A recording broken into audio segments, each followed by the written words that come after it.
it possible to remotely reprogram those bacteria you put inside the human body? Yes. So if so, the security risk is much more challenging than we thought. Absolutely, yeah. So actually, that's true. At the beginning, you mentioned the network is two-way. So if the network communication is two-way and we can reprogram the bacteria we are putting inside the body, we have a huge risk of security over there. The next part is the cyber world, right? And now, of course, that's really very, very important that somebody will send all the wrong information and it can create a zombie, right? All the devices inside can malfunction, right? So it's very, very important that who is transmitting or who is reprogramming that. I said, of course, it's very important. And somebody in fact can cut the communication with the internet and like a man in the middle attack and come to the near field communication and reprogram it. And this is a huge attack. Yes, exactly. Yeah, of course. Yeah. That's very likely, and that's why it's extremely important that part. I kept saying about security, right, in the cyberspace. So that's an open issue, and hopefully, people will behave nicely. But that's not the case, unfortunately. You're right. So now somebody can come and then really reprogram you and kill you. Not only you, maybe others also. I mean, you meaning like many people. Because I am the person from the cybersecurity person. It does need to be eliminated because it's an artificial satanic system. So, but what needs to happen, because you have a group that thinks they can run it benevolently and that it's okay to make money off of it, and I don't. That's where the rubber meets the road with me. But what does have to happen is you have to shut it down humanely, because it's like a Jenga game. You're going to kill a bunch of people. I'm like, you need to commandeer the whole thing and make arrangements to shut the whole thing down. And it's going to take a while to do that. But they're going to have to flip the business models, and they're going to have to heal up what they messed up. Otherwise, if you flip the switch just all of a sudden, then you're going to have people like me who won't be able to move. They've ablated all of my joint tissue nearly through my whole body. They're handling my pain management. And if you flip the switch, that would be gone and I wouldn't be able to walk around.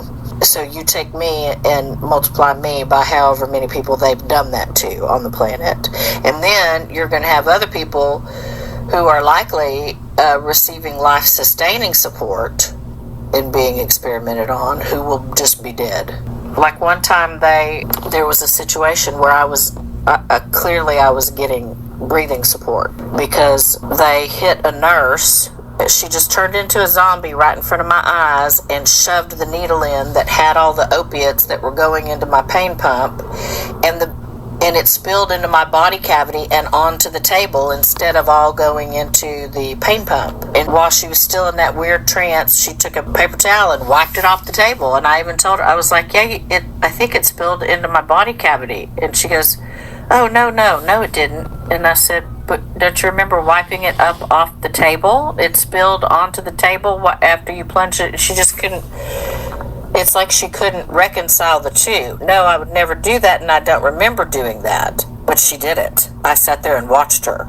And then, as I was walking down the hall out of there, it felt like I had drunk a fifth of tequila all at one time. It was bad. And the doctor finally came out. I was just trying to drink a bunch of water and get it metabolized out in the parking lot, and the doctor, my pain management specialist at the time, he saw me through his office window, and he was like, Tiffany, he came out. He was like, Tiffany, are you okay? And I said, no, I think your nurse spilled into my body cavity, and I feel like I'm just totally drunk. And he goes, well, he said, no, that can't be right, because you wouldn't be able to breathe.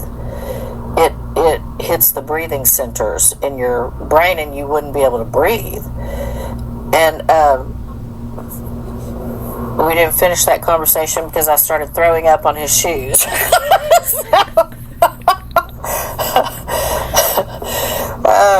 And then that doctor, he was like, you must have the flu or something. Do you have the flu? I was like, oh yeah, I'm sure the flu makes me feel like I'm totally drunk after your nurse zombified out and shot the big giant shot of fentanyl into my body cavity that she wiped up off the table, and only some of it got into the pump.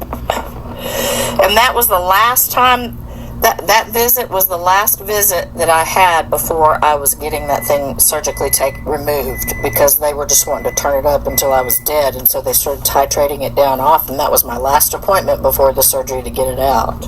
So I was like, well, I'm glad I'm getting the thing out, because they were going to apparently use it to try to kill me. They did it once. I was realizing that they were doing stuff to my body before that, and I had a thought. I didn't say it out loud. I had a thought. I have a ticking time bomb implanted inside of me, that if they're doing stuff to my body, what are they doing to that thing? And right after I thought that, I didn't say it out loud. Do you hear that? They play that thing too. Somebody jerked 3 times on a muscle that was right next to, that was holding that opioid pain pump in my body cavity. They went yank, yank, yank, and then I have that appointment where they zombified the nurse, and all that stuff happened. I couldn't even. They're saying, can you call your parents? And I was like, I couldn't even operate the phone. I was like, no, you're gonna have to get in there and call them, because I can't operate that phone. So I had to leave my car there, and my parents had to come and pick me up that night.